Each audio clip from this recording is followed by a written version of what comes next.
Assalamualaikum warahmatullahi wabarakatuh.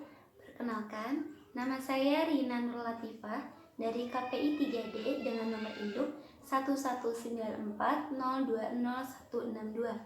Insya Allah, di sini saya akan menjelaskan mengenai landasan pelaksanaan dakwah antar budaya, yaitu secara praktis dan teoritis. Sebelum kita memahami landasan, kita harus mengetahui dulu apa itu dakwah. Secara garis besar, dakwah adalah mengajak seseorang kepada dinul Islam. Sebagaimana tujuan dari dakwah itu sendiri yang telah Allah jelaskan dalam Quran surat Al-Maidah ayat 104, yaitu A'udzu billahi minasyaitonir rajim. Bismillahirrahmanirrahim. Waltakum minkum ummatan yad'una ilal khairi wa ya'muruna bil ma'ruf wa yanhauna 'anil munkar wa ulaika humul muflihun.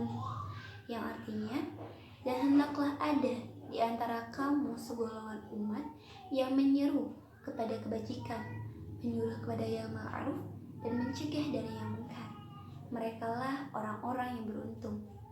Begitulah tujuan dari dakwah ini sendiri, yaitu mengajak kepada kebaikan dan melarang atau mencegah kepada kemungkaran. Nah, dengan kita terlaksananya dakwah seperti itu, kita harus mengetahui dulu landasan dari dakwah itu sendiri. Namun, yang akan kita bahas sekarang yaitu dakwah antar budaya. Lalu apa bedanya dakwah biasa dengan dakwah antar budaya? Dakwah antar budaya ini mempertimbangkan mengenai keberagaman budaya yang tercipta dari dai dan mad'u, sehingga tercipta kestabilan atau kedamaian saat melakukan dakwah, sehingga tercipta agama Islam yang damai, yang memberikan kedamaian kepada seluruh aspek.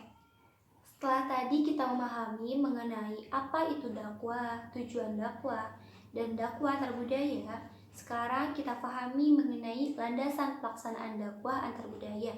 Yang pertama yaitu secara teoritis.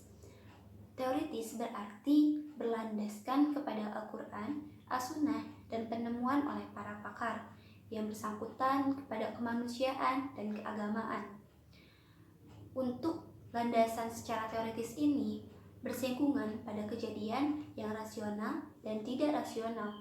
Untuk kejadian yang rasional yaitu saat perjalanan Rasulullah SAW hijrah ke Madinah, yang terdapat 3 kaum, yaitu kaum Bani Aus, Khazraj, dan juga Yahudi.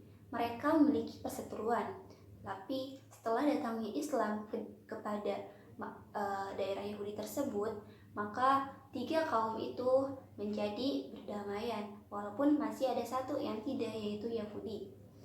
Lalu untuk pembahasan secara tidak rasionalnya, kita bisa melihat dari kisah-kisah Rasul atau kisah-kisah Nabi, yaitu mengenai mukjizat yang ada. Salah satu contohnya ketika Rasulullah SAW akan hijrah ke Madinah juga, di situ tidak ada orang kafir yang tidak mengetahui mengenai niat Rasulullah akan hijrah.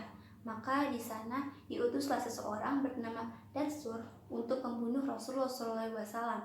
Saat Rasulullah SAW melakukan perjalanan, Rasulullah dikejar oleh Datsur dan terkejarlah Rasulullah. Lalu Datsur mengeluarkan pedangnya dan berkata, "Sekarang siapa yang akan menolongmu, wahai Muhammad?" Seperti itu. Lalu Rasulullah SAW menjawab, "Allah yang akan menolongku." Lalu Rasulullah SAW tidak melakukan apa-apa. Tapi saat Datsur akan menghenduskan pedangnya ke Rasulullah SAW, tiba-tiba tenaganya hilang dan Datsur terjatuh dengan sendirinya. Lalu pedangnya juga jatuh dan pedangnya dibawa oleh Rasul, dan Rasul pun berkata, "Sekarang Datsur, siapa yang akan membantumu? Siapa yang akan menolongmu?" Lalu sejak saat itu Datsur pun beragama Islam. Baik, setelah tadi kita membahas mengenai landasan secara teoritis, sekarang kita membahas mengenai landasan praktis. Landasan praktis ini berarti bahwa Islam mengatur segala hal yang ada, baik itu dari hal terkecil sampai hal terbesar. Sebagaimana kita tahu, kita memiliki banyaknya doa sejak kita bangun tidur sampai kita tidur kembali. Bangun ada doanya, makan ada doanya, bercermin ada doanya, sampai kita mau tidur kembali pun ada doanya. Maka di situ adalah bukti bahwa landasan dari pelaksanaan dakwah antar budaya ini secara praktis. Tugas dakwah yaitu menawarkan solusi atas segala permasalahan.